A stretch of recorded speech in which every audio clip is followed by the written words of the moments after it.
আসসালামু আলাইকুম। আশার মিনি কিচেনে সকলকে স্বাগত জানিয়ে শুরু করছি আজকে রেসিপি। আজকে আমি নিয়ে এসেছি খুবই একটি সুস্বাদু রেসিপি, ডিম আর পোস্তর, ডিমের ঝুরি পোস্ত। আর এই রান্নাটি গরম ভাতের সঙ্গে খেতে খুবই ভালো লাগে। আর পোস্ত তো আমরা কম বেশি সকলেই খেতে ভালোবাসি।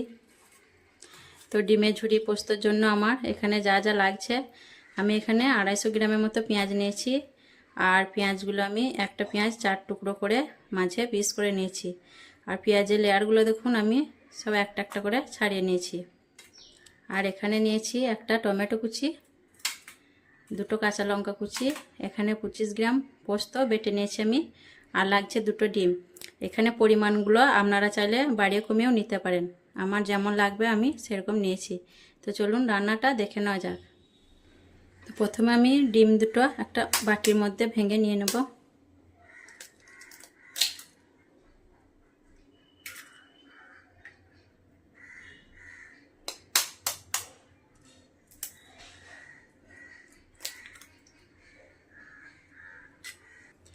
ডিমের মধ্যে আমি পরিমাণ মতো নুন দিয়ে দিচ্ছি, আর দিয়ে দিচ্ছি 1 চিমটি হলুদের গুঁড়ো। তো ডিমটা আমি খুব ভালোভাবে ফেটিয়ে নেব।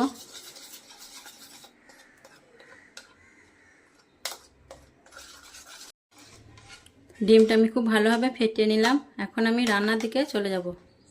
রান্নার জন্য আমি একটা কড়াই চাপিয়ে দিয়েছি গ্যাসটা জ্বালিয়ে। আর এখন দিয়ে দিচ্ছি সরষের তেল।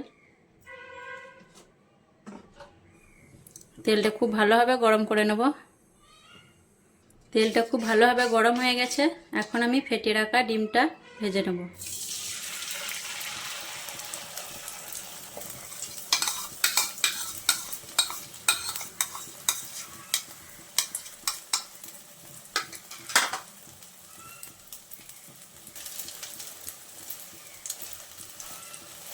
আর ডিমটা আমি অনবরত নাড়তে থাকবো যাতে ডিমটা ঝুরি ঝুরি হয়ে যায়।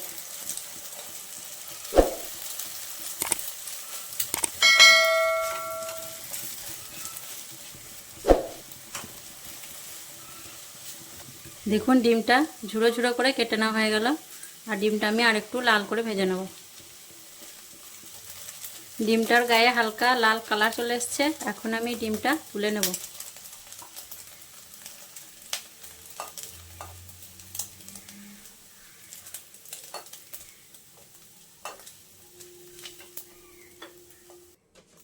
আবারও আমি রান্নার জন্য তেল দিয়ে দিচ্ছি। রান্নার জন্য আমি পরিমাণ মতো তেল দিয়ে দিলাম। তেলটা আবারও ভালোভাবে গরম করে নেব। তেলটা ভালোভাবে গরম হয়ে গেছে, এখন আমি কেটে রাখা পেঁয়াজগুলো দিয়ে দিচ্ছি।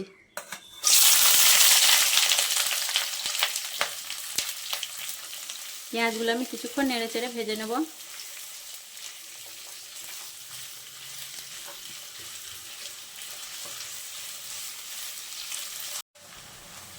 পেঁয়াজটা কিছুক্ষণ ভেজে নেওয়ার পর আমি এখন টমেটোটা দিয়ে দিচ্ছি।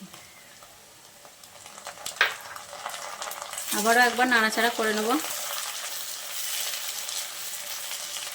আর এই রান্নাটা করতে বেশি টাইমও লাগে না, অল্প টাইমের মধ্যে রান্না করা যায়।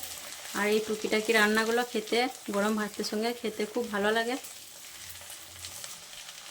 দিয়ে দিচ্ছি 1/2 চামচের মতো নুন, 1/2 চামচ লঙ্কা গুঁড়ো। যেহেতু আমি কাঁচা লঙ্কা দেবো তাই বেশি ঝাল দিচ্ছি না, আপনারা চাইলে ঝালটা কমিয়ে বাড়িয়েও নিতে পারেন। তো পেঁয়াজ টমেটো আমি বেশ কিছুক্ষণ ভালোভাবে ভেজে নিলাম। এখন আমি পেঁয়াজটা সেদ্ধ হওয়ার জন্য ঢেকে রেখে 2-1 মিনিটের মতো রান্না করে নেব। 2-1 মিনিট পর আমি ঢাকাটা খুলে দেখে নেব। পেঁয়াজটা আমার অর্ধেক সেদ্ধ হয়ে গেছে। আর পেঁয়াজটা আমি খুব বেশি সেদ্ধ করব না, তাহলে রান্নাটা খেতে ভালো লাগবে না। খাবার সময় পেঁয়াজটা একটু মুখে পড়লে খেতে খুব ভালো লাগবে। আর এখন আমি দিয়ে দেবো পোস্ত বাটাটা।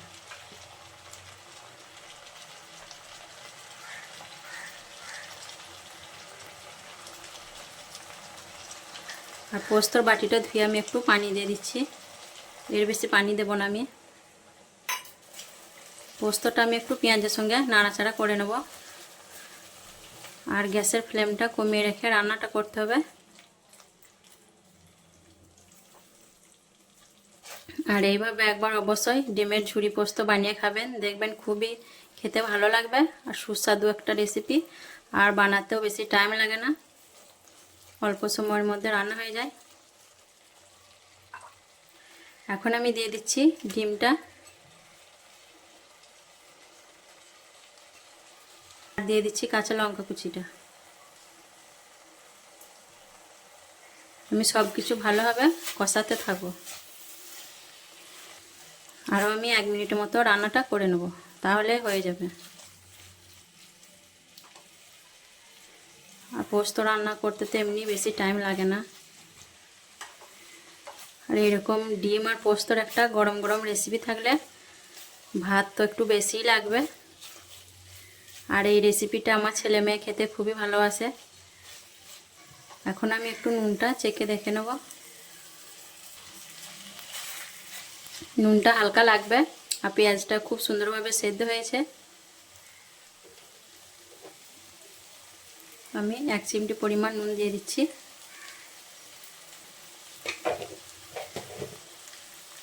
নুনটা খুব ভালোভাবে আমি মিশিয়ে নেব। তো ডিম পোস্ত আমার ভালোভাবে কষানো হয়ে গেল। আর এটা আমি কিছু সময়ের জন্য একবার ঢাকনা দিয়ে ঢেকে দেব। 10 সেকেন্ড পর আমি ফিরে এলাম। আর দেখুন তেলটা ছেড়ে বেরিয়ে এসছে। আর এই জন্যই আমি ঢাকনাটা ঢেকে দিয়েছিলাম। আর রান্নাটাও আমার হয়ে গেল। একটু নাড়াচাড়া করে নিচ্ছি। তারপর আমি গ্যাসের ফ্লেমটা বন্ধ করে দেব। তো ডিমের ঝুরি পোস্ত আমার রেডি হয়ে গেল। এখন আমি গ্যাসের ফ্লেমটা বন্ধ করে একটা প্লেটের মধ্যে সার্ভ করে নেব। তো দেখুন বন্ধুরা, খুব সহজেই তৈরি হয়ে গেল ডিমের ঝুরি পোস্ত। আর সত্যি বলতে বন্ধুরা, এরকম রেসিপি থাকলে মাছ মাংসের স্বাদকেও হার মানাবে। আর এটি গরম ভাতের সঙ্গে খেতে দুর্দান্ত লাগে। তো অবশ্যই একবার এইভাবে বানিয়ে খেয়ে দেখবেন কতটা সুস্বাদু। আর আমার এই ডিমের রেসিপি ভালো লাগলে অবশ্যই আমার চ্যানেলটিকে সাবস্ক্রাইব করে আমার পাশে থাকবেন। সকলে ভালো থাকবেন, সুস্থ থাকবেন। আসবো আবার পরের ভিডিওয় অন্য কোনো রেসিপি নিয়ে। আল্লাহ হাফেজ।